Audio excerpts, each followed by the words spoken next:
The Barbara Bush Houston Literacy Foundation proudly presents a celebration of reading, made possible through the generosity of KPRC2, Phillips 66, and our many local supporters. Next, Lauren Bush Lauren introduces us to Chris Bohjalian. He is the New York Times bestselling author of 24 books, 3 of which have been made into movies. And his book, The Flight Attendant, is an Emmy Award-winning series on Max, starring Kaylee Cuoco.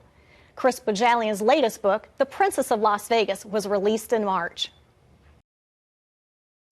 Hi, so thrilled to be here with Chris Bohjalian and the author of the latest and greatest, The Princess of Las Vegas. I have not read this yet. I know it's hot off the press, so excited to dig in.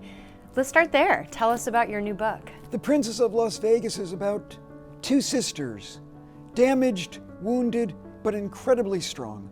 One is a Princess Diana impersonator in a tribute show. Here. Yes. Yeah. At a Las Vegas casino.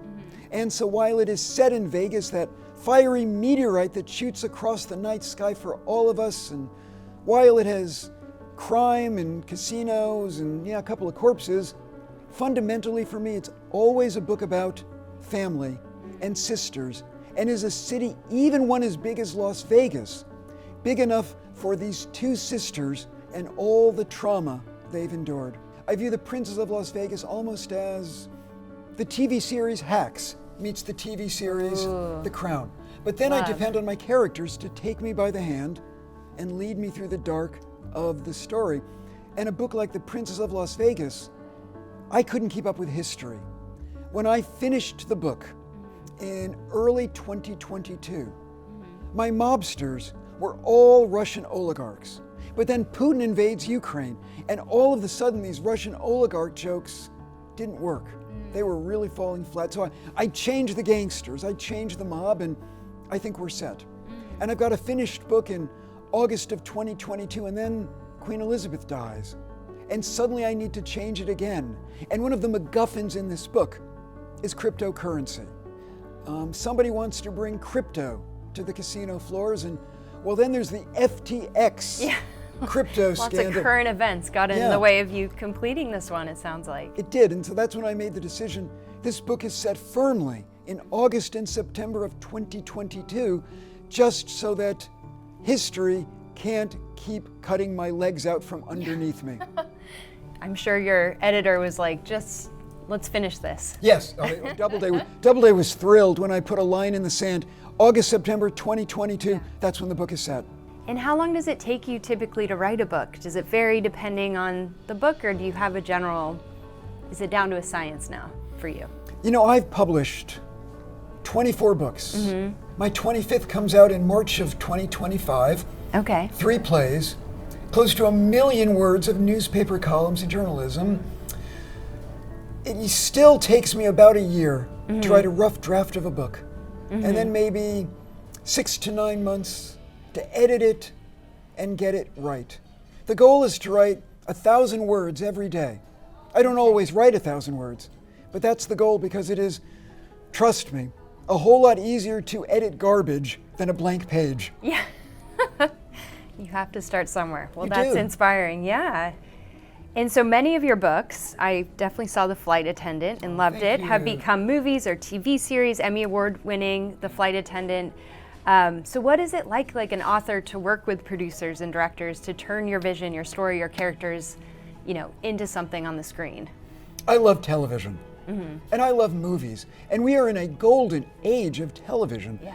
And I don't precisely write my books hoping they will be adapted, but TV has begun to influence my books.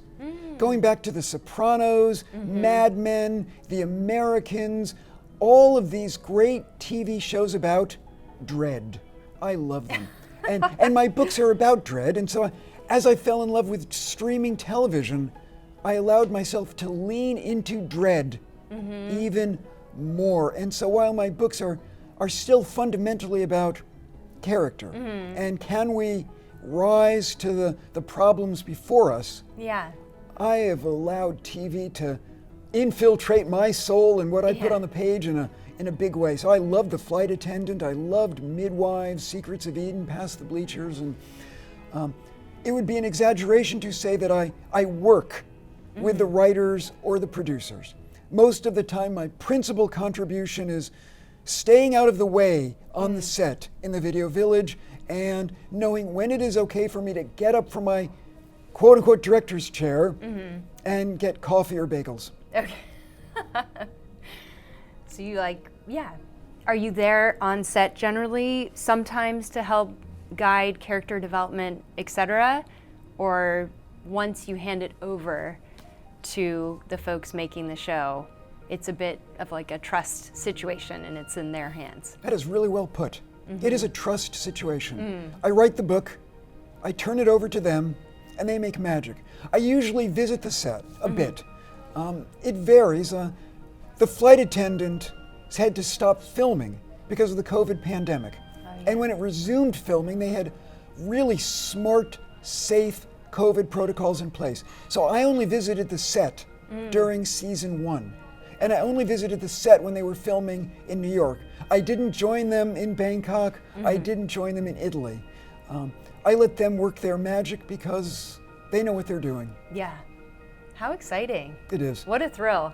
I mean, yeah, you've had 24 books, many of them #1 New York Times bestseller list.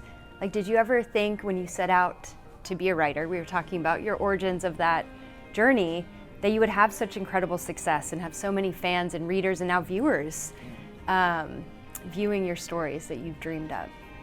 I didn't, but I think it's important to note that my wife did.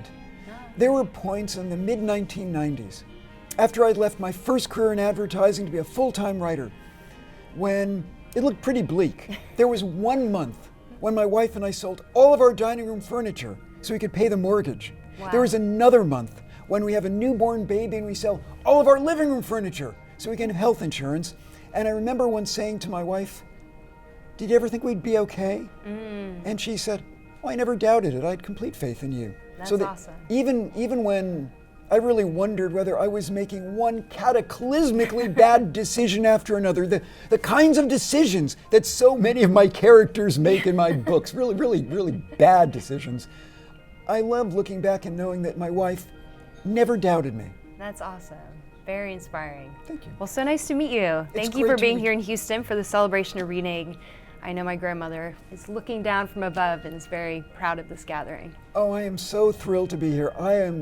I will move heaven and earth to support a foundation like this that supports literacy and gets books into the hands of so many kids and adults. It's just a gift. It's awesome. Thank you. Thank you. Go to barbarabushhouston.org to learn more about the Barbara Bush Houston Literacy Foundation and to explore ways you can get involved. And thank you for joining us for a celebration of reading.